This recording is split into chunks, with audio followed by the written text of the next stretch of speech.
प्रिय विद्यार्थियों, मैं विमल कुमार आपको आज आपके सामाजिक विज्ञान की पूरी किताब को आसान करने के लिए इसके एक भाग को लेकर आया हूँ और इसके कुछ महत्वपूर्ण जो शब्द हैं उन शब्दों की व्याख्या प्रत्येक अध्याय के हिसाब से कराने वाला हूँ।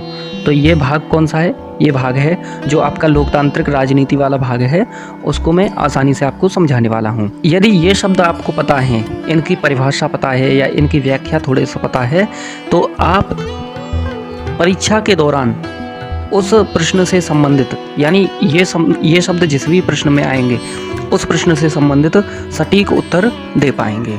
ठीक है। और यूपी बोर्ड की परीक्षा आपके बिल्कुल नज़दीक हैं, तो इसलिए बिना देरी किए आपके लिए मैं इन शब्दों को पढ़ाने वाला हूँ।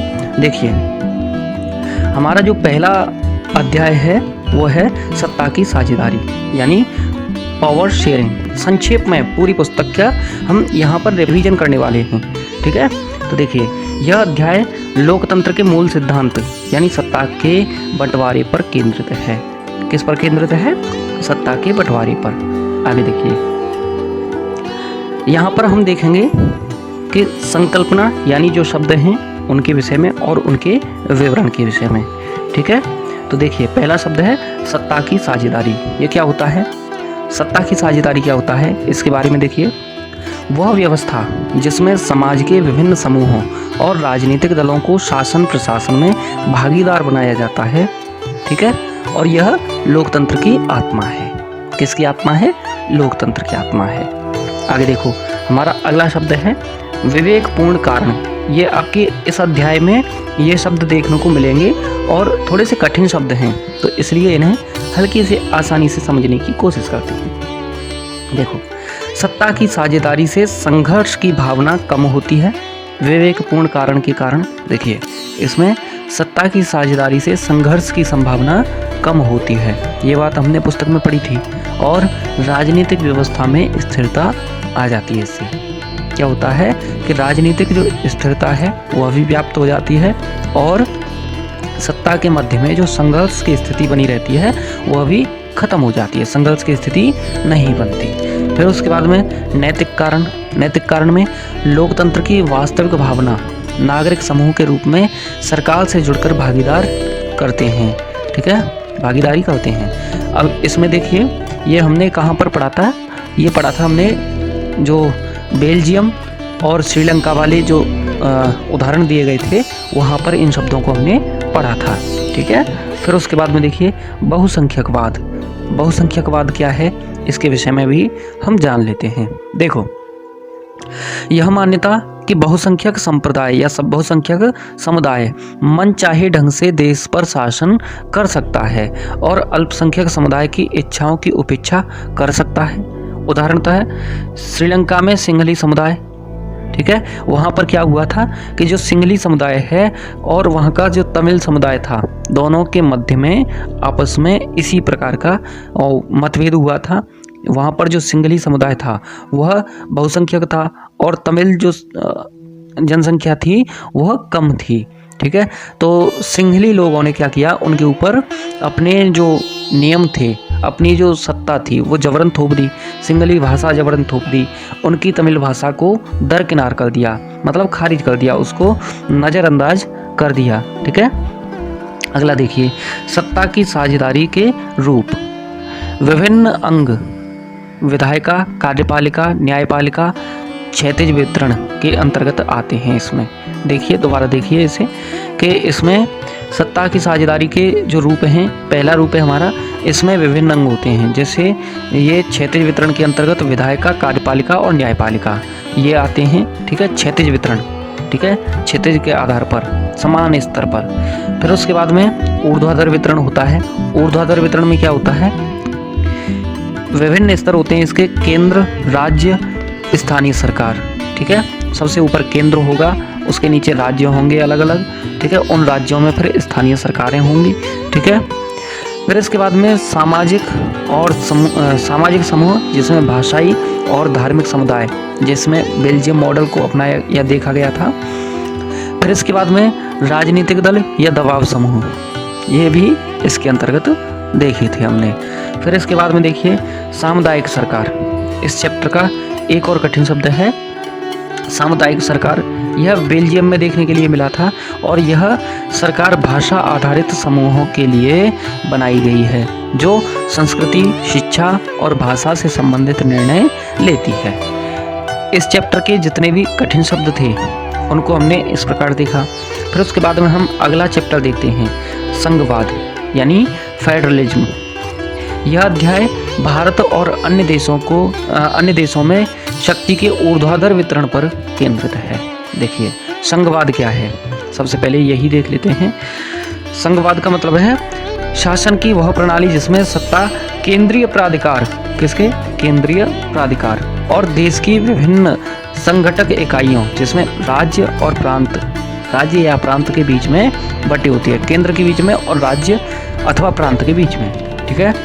फिर इसके बाद में एकात्मक शासन यानी यूनिटरी सिस्टम। इसमें क्या है? शासन की वह प्रणाली जहां केवल एक ही स्तर की सरकार होती है, उप इकाइयां केंद्र के अधीन होती हैं। यहाँ पर कैसी सरकार होती है? एकात्मक शासन व्यवस्था की सरकार होती है। फिर इसके बाद में संघवाद की विशेषताएं आपको बतानी है। संघवाद की विशेषताएं देखिए, पहली विशेषता है दो या दो से अधिक स्तरों वाली सरकार होगी यहाँ पे। दूसरा है अलग अलग अधिकार क्षेत्र यानी ज्यूरिसडिक्शन होगा, ठीक है, अलग अलग न्यायिक क्षेत्र होंगे और संविधान द्वारा शक्तियों की गारंटी प्रदान की जाएगी और सर्वोच्च न्यायालय संविधान का संरक्षक होगा। इस प्रकार से ये आपने देखा। अब आगे देखो, संघ बनाने के तरीके। संघ बनाने के तरीके, इस शब्द को देखते हैं। पहला है साथ आकर संघ बनाना यानी कमिंग टुगेदर फेडरेशन।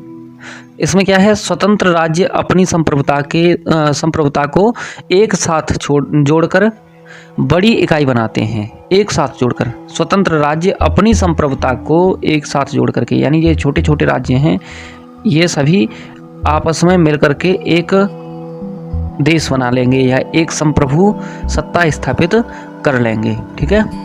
फिर इसके बाद में इसके उदाहरण थे जैसे यूएसए, स्विट्जरलैंड और यूएसए में क्या है? यूएसए में आप देख सकते हैं लगभग 50-51 राज्य हैं वहाँ पर और 50 राज्य एक यूनिटी के रूप में वहाँ पर एकत्र हैं, ठीक है। सबने यानी वहाँ पर राज्यों को विशेष दर्जा प्राप्त है। राज्यों की नागरिकता अलग से लेनी होती है लोगों को, केंद्र की अलग, ठीक है। फिर इसके बाद में दूसरा नंबर है साथ लेकर संघ बनाना यानी होल्डिंग टुगेदर फेडरेशन। एक बड़ा देश, देखिए एक बड़ा देश आंतरिक विविधता को ध्यान में रखते हुए शक्तियों को राज्य सरकारों में बांटता है, जैसे भारत, स्पेन, बेल्जियम। फिर इसके बाद में भारत में संघीय व्यवस्था, इसके विषय में देखते हैं। भारत में केंद्र और राज्यों के बीच में 3 सूचियां बना करके, कौन कौन सी 3 सूचियां बना करके? केंद्र सूची जिसे संघ सूची के नाम से जाना जाता है, राज्य सूची और संवल्ती सूची। संवल्ती सूची में केंद्र और राज्य दोनों कानून बनाते हैं। तो इस प्रकार से 3 सूचियां बना करके शक्तियों का बंटवारा किया गया है। देखो इसमें संघ सूची में रक्षा, बैंकिंग, डाक, इस प्रकार के यानी पोस्ट ऑफिस, इस प्रकार के कार्य, रेलवे के कार्य, ठीक है, सेना संबंधी कार्य, ये इसमें संघ सूची में रखे गए हैं। राज्य सूची में पुलिस, कृषि, ठीक है, इस प्रकार के कार्य रखे गए हैं और संवल्ती सूची में शिक्षा, वन, इस प्रकार के कार्य रखे गए हैं। आप हमारी इस टॉपिक से संबंधित वीडियो को देखेंगे तो वहाँ पर गहराई से समझाया गया है, ठीक है। फिर उसके बाद में हम अगला शब्द देखते हैं पंचायती राज और विकेंद्रीकरण। पहले पंचायती राज विकेंद्रीकरण देखिए, डिसेंट्रलाइजेशन। 1992 के 73वें संविधान संशोधन द्वारा सत्ता को केंद्र और राज्य से स्थानीय सरकार यानी ग्राम पंचायत और नगर पंचायत या नगर पालिका को हस्तांतरित करना था, यानी किया गया, ठीक है। 1992 में 73वें और 74वें संविधान संशोधन द्वारा, यहाँ 74वां भी संविधान संशोधन शामिल है। फिर इसके बाद में अध्याय 3 के कुछ महत्वपूर्ण शब्द देख लेते हैं। तो अध्याय 3 का नाम क्या है? अध्याय 3 का नाम है लोकतंत्र और विविधता यानी डेमोक्रेसी एंड डाइवर्सिटी। यह अध्याय बताता है कि लोकतंत्र सामाजिक विभिन्नताओं को कैसे समायोजित करता है। इसमें संकल्पना क्या है और विवरण क्या है। संकल्पना देखिए, सामाजिक विभाजन, जिसमें समाज में नस्ल, रंग, भाषा, धर्म, जाति या जन्म स्थान के आधार पर बनने वाले मतभेद सामाजिक विभाजन का कारण होते हैं। ठीक है, अब देखिए, समाज में नस्ल मतलब अनेक जातियों के, अनेक नस्लों के लोग भारत में रहते हैं, अनेक रंग रूप के लोग रहते हैं, अनेक भाषाओं को बोलने वाले लोग रहते हैं, अनेक धर्मों को मानने वाले लोग रहते हैं, अनेक जातियों वाले और ऐसे भी लोग हैं जिनके जन्म स्थान अलग अलग हैं। कोई पूर्वोत्तर में जन्मा है, कोई दक्षिण पूर्व में जन्मा है, कोई दक्षिण भारत में जन्मा है, कोई पश्चिमी भारत में जन्मा है। तो किसी का जन्म स्थान उत्तराखंड है, किसी का जन्म स्थान केरल है। तो सभी के बीच में इन आधारों पर मतभेद हो सकता है। तो ये सामाजिक विभाजन के कारण हैं। ठीक है, फिर इसके बाद में देखिए सामाजिक अंतर यानी सोशल डिफरेंस। इसमें क्या है, सामाजिक अंतर मुख्य रूप से जन्म पर आधारित होते हैं, लेकिन कुछ चुनाव पर भी आधारित हो सकते हैं, जैसे धर्म परिवर्तन। ठीक है, आगे देखिए ओवरलैपिंग अंतर यानी ओवरलैपिंग डिफरेंसेस। जब एक सामाजिक अंतर दूसरे अंतर से जुड़ जाता है और एक समुदाय के लोग या एक समुदाय के लिए दूसरे समूहों से अलग और वंचित महसूस करना आसान हो जाता है, जैसे उत्तर अमेरिका, अफ्रीकी और अमेरिकी लोग। ठीक है, इसे आप पढ़ के देखिए। जब एक सामाजिक अंतर दूसरे अंतर से जुड़ जाता है और एक समूह के लिए दूसरे समूहों से अलग और वंचित महसूस करना आसान हो जाता है, यानी वे एक दूसरे से स्वयं को अलग महसूस करते हैं, या ऐसा लगता है उन्हें कि सामने वाला व्यक्ति अलग है, उसकी अलग प्रकृति है, उसकी अलग वेशभूषा है, उसकी अलग पहचान है और हमारी अलग है। तो इस प्रकार के प्रवृत्ति को क्या कह सकते हैं, ओवरलैपिंग अंतर कह सकते हैं। फिर आगे देखिए क्रॉस कटिंग अंतर। क्रॉस कटिंग अंतर में क्या है, देखिए जब सामाजिक समूह एक दूसरे से कई मायनों में भिन्न होते हैं लेकिन किसी भी मुद्दे पर एक ही समूह में नहीं बंटते, जैसे नीदरलैंड्स। ठीक है, एक मुद्दे पर एक ही समूह में नहीं बंटते। अब सामाजिक विभाजन की राजनीति, इस शब्द को देखिए। सामाजिक विभाजन को राजनीतिक प्रतिस्पर्धा में स्थान दिया जाना। लोकतंत्र में विभिन्न समूह अपनी मांग को शांतिपूर्ण ढंग से उठाते हैं। परिणाम, इसका परिणाम क्या है, मतलब पूरे चैप्टर का वो देखें तो सामाजिक विभाजन को समायोजित करने में लोकतंत्र की सफलता या विफलता इस बात पर निर्भर करती है कि राजनेता विभिन्न समूहों की मांग को कैसे देखते हैं और संविधान इन समूहों को कैसे समायोजित करता है। अगला हमारा अध्याय है 4 नंबर का, जिसमें जाति, धर्म, लैंगिक मसले नाम का अध्याय है। यह अध्याय भारतीय समाज के 3 प्रमुख सामाजिक विभाजनों और राजनीति पर उनके प्रभावों को दर्शाता है। देखिए लैंगिक मसले या भेदभाव, ये क्या है, समाज द्वारा महिलाओं और पुरुषों को दी गई असमान भूमिकाएं और समाज में उनकी स्थिति, यह एक सार्वभौमिक समस्या है। फिर अगला है पितृसत्तात्मक समाज, वह समाज जहां पुरुषों को महिलाओं पर प्रभुत्व यानी सुपीरियरिटी हासिल होती है या होता है और सार्वजनिक जीवन पर उनका नियंत्रण होता है, यानी जहां पर पुरुषों की स्थिति महिलाओं से उच्चतम होती है। ठीक है, या ऐसे समझें कि जहां पर जीवन के अधिकांश या पारिवारिक स्तर पर अधिकांश निर्णय लेने का अधिकार केवल पुरुषों को होता है, वहां पर पितृसत्तात्मक समाज होती है। अब अगला देखिए सार्वजनिक या निजी का बंटवारा। महिलाओं को घर के अंदर या निजी और पुरुषों को सार्वजनिक क्षेत्र, राजनीतिक और नौकरी आदि के लिए माना जाता है। तो ये सार्वजनिक और निजी का बंटवारा हो गया। फिर उसके बाद में नारीवादी आंदोलन, महिलाओं को पुरुषों के समान अधिकार दिलाने के लिए चलाई गई आंदोलन इसके अंतर्गत आते हैं और इसका उद्देश्य लैंगिक समानता स्थापित करना है। फिर उसके बाद में सांप्रदायिकता, यह मानना कि एक धर्म के अनुयायी एक समुदाय हैं और उनके मौलिक हित एक जैसे हैं। ठीक है, यदि एक धर्म के हित दूसरे धर्म के हित से अलग या विरोधी हों तो यह सांप्रदायिकता है। ठीक है, मतलब एक जैसे हितों को धारण करने वाले, एक जैसी मानसिकता वाले या एक जैसे लाभ को महसूस करने वाले लोग, एक जैसे धर्म को मानने वाले लोग किसके अंतर्गत आएंगे? सांप्रदायिकता शब्द के अंतर्गत आएंगे।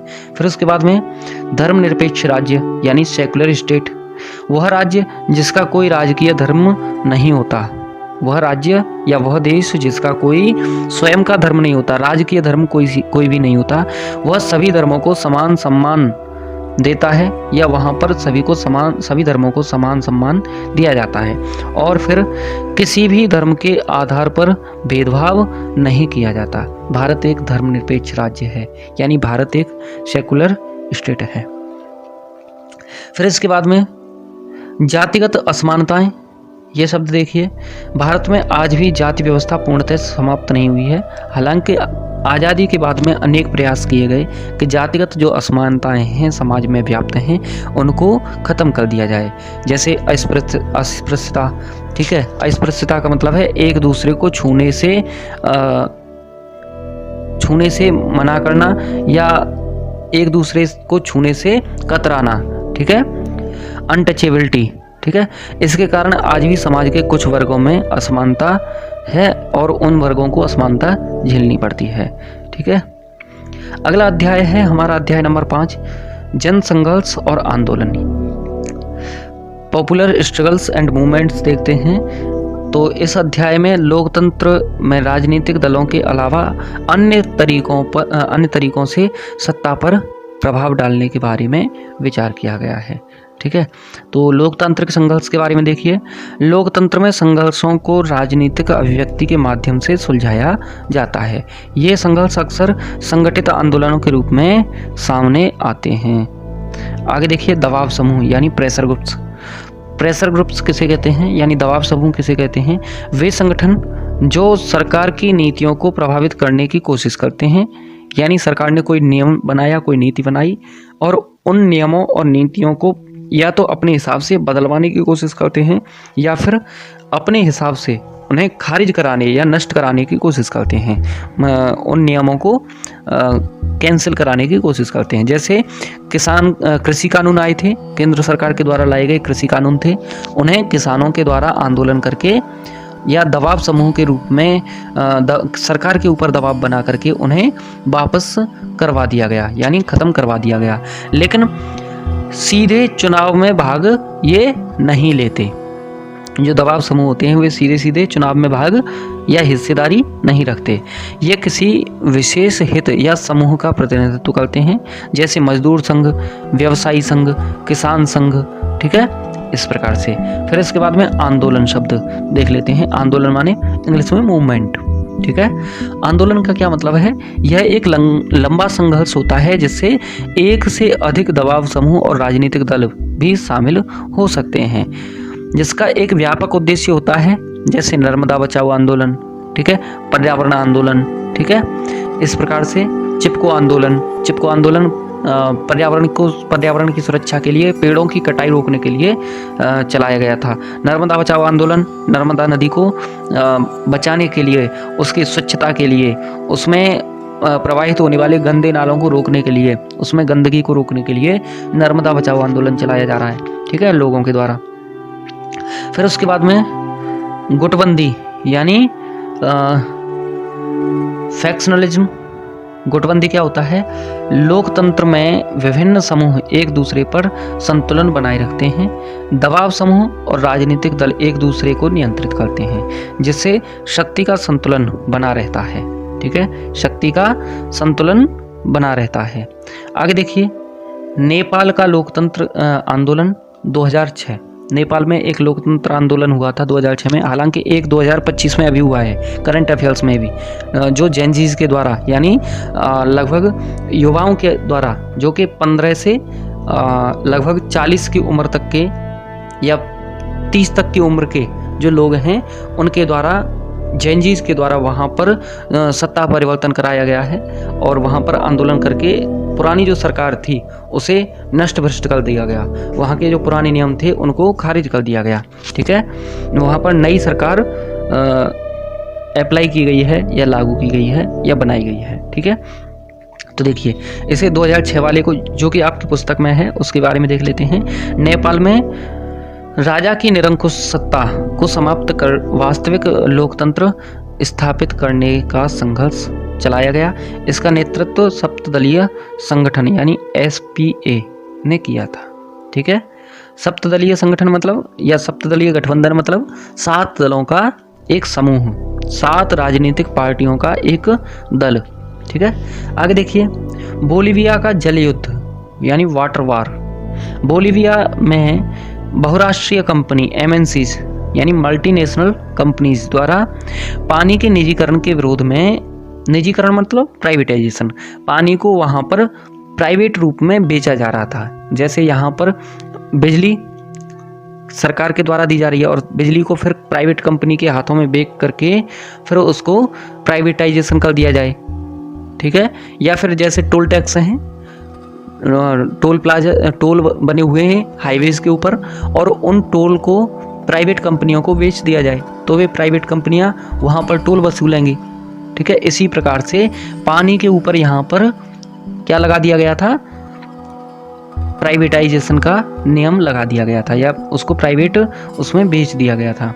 तो उसके कारण क्या हुआ, जन संघर्ष यानी लोगों ने संघर्ष किया, आंदोलन किया और यह लोकप्रिय संघर्ष उत्कृष्ट उदाहरण है। लोकप्रिय संघर्ष का उत्कृष्ट यानी अच्छा उदाहरण है।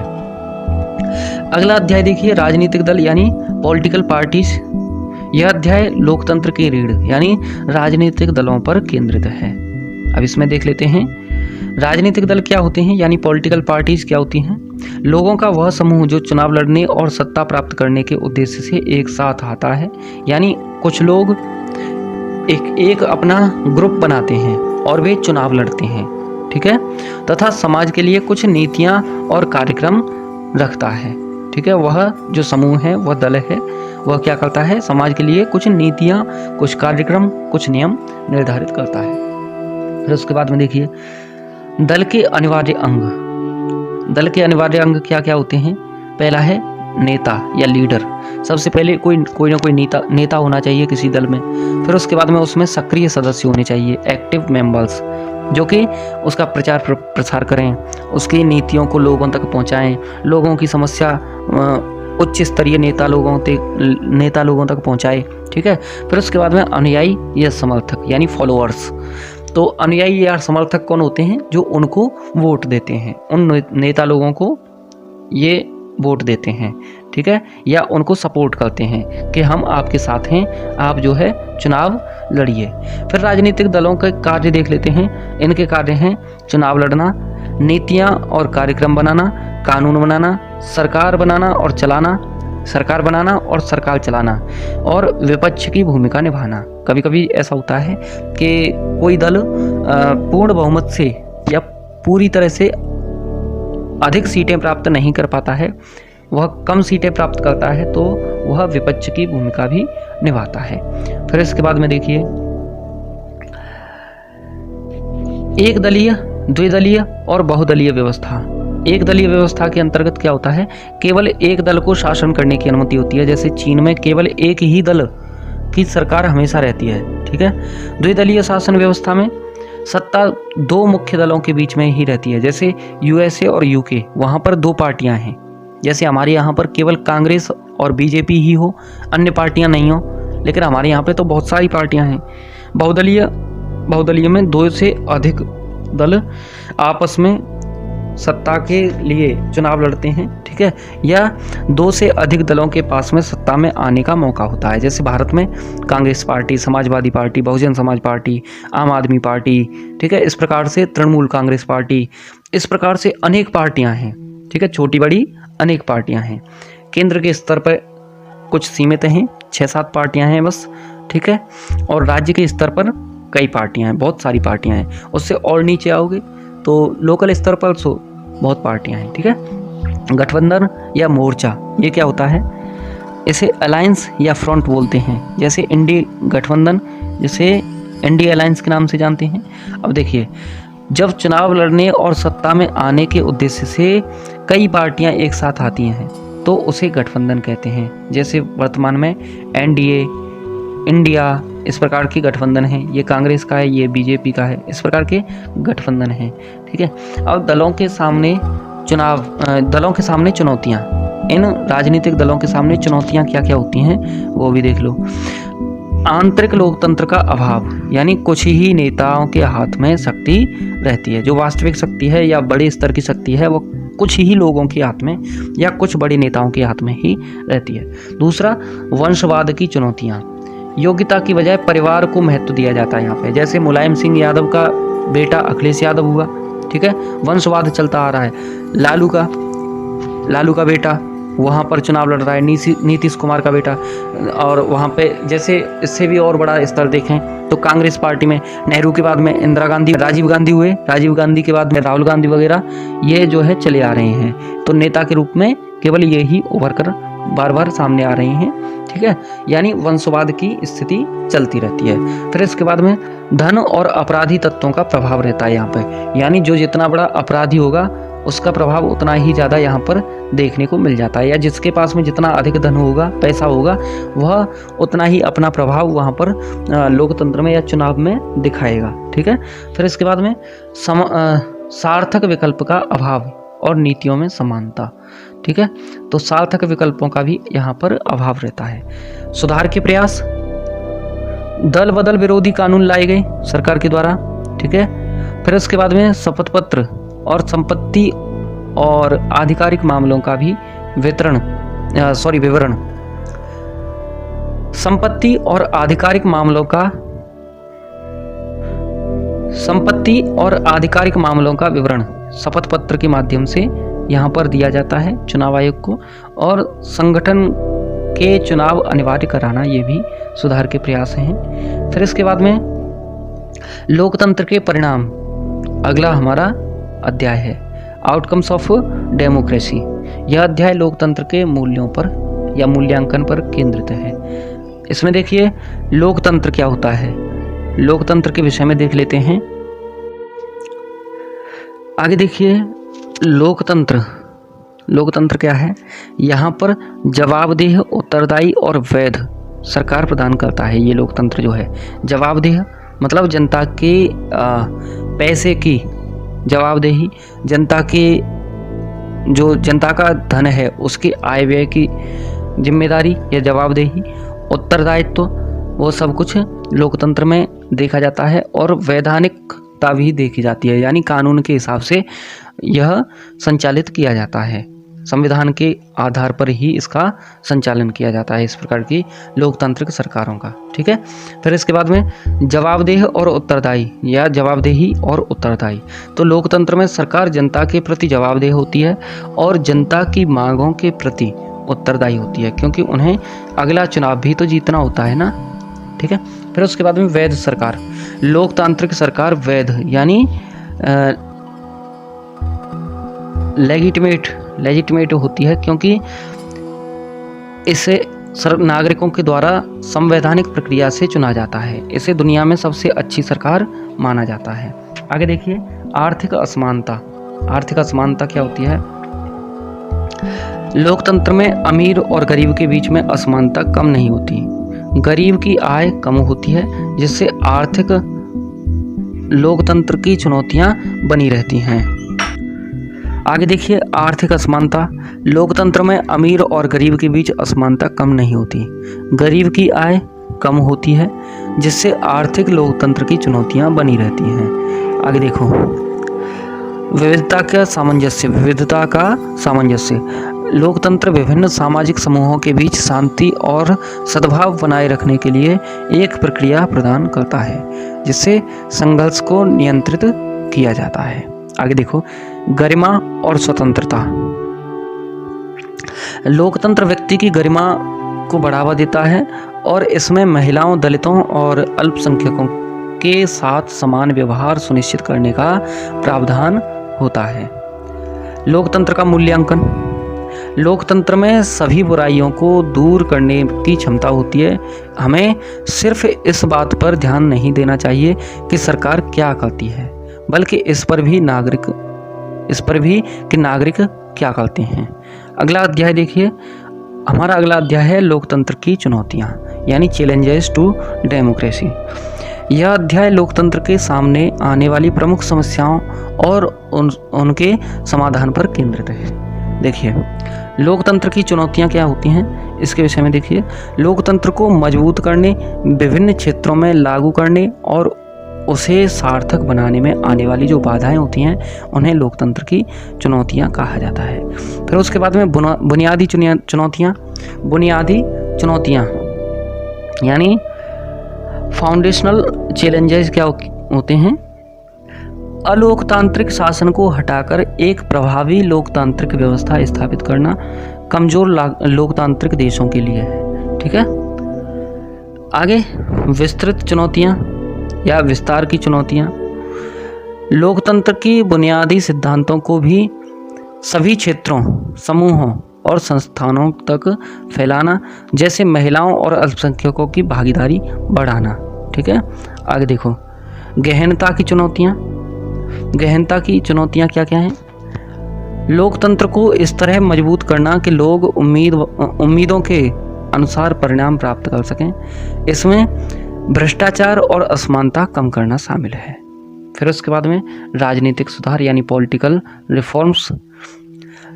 लोकतंत्र को बेहतर बनाने के लिए कानून, नियम और प्रक्रियाओं में किए गए बदलाव, जैसे सूचना का अधिकार, राजनीतिक दलों में सुधार। ठीक है, फिर उसके बाद में सुधार का तरीका। लोकतांत्रिक सुधार मुख्य रूप से राजनीतिक दल और आंदोलनों द्वारा किए जा सकते हैं, न कि केवल कानूनों के द्वारा।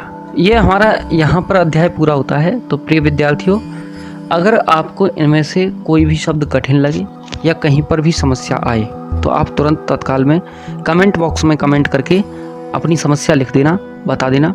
ठीक है, और अगर आपको हमारी वीडियो अच्छी लगी हो, हमारी मेहनत पसंद आई हो, तो आप तुरंत लाइक, शेयर और सब्सक्राइब करना ना भूलें।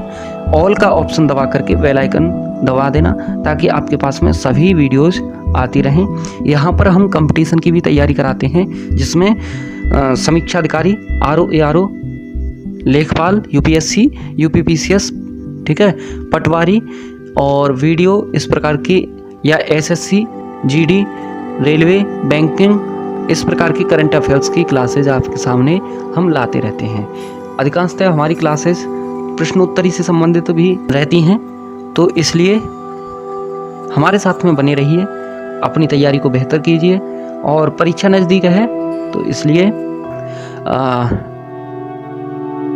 पढ़ते रहिए लगातार। कंटिन्यूटी बहुत ज़रूरी है। स्वास्थ्य का विशेष ध्यान रखिए। ठीक है, आज के लिए बस इतना ही। आगे फिर मिलेंगे किसी अन्य वीडियो के साथ में, या फिर आपको किसी अन्य वीडियो पर या किसी अन्य टॉपिक पर वीडियो चाहिए तो आप तुरंत कमेंट बॉक्स में कमेंट कर देना। ठीक है, और आपको पीडीएफ चाहिए तो पीडीएफ के लिए आप बोल सकते हैं, मैं आपके लिए पीडीएफ भी शेयर कर दूंगा। ठीक है, तो आज के लिए बस इतना ही। Take care, bye bye.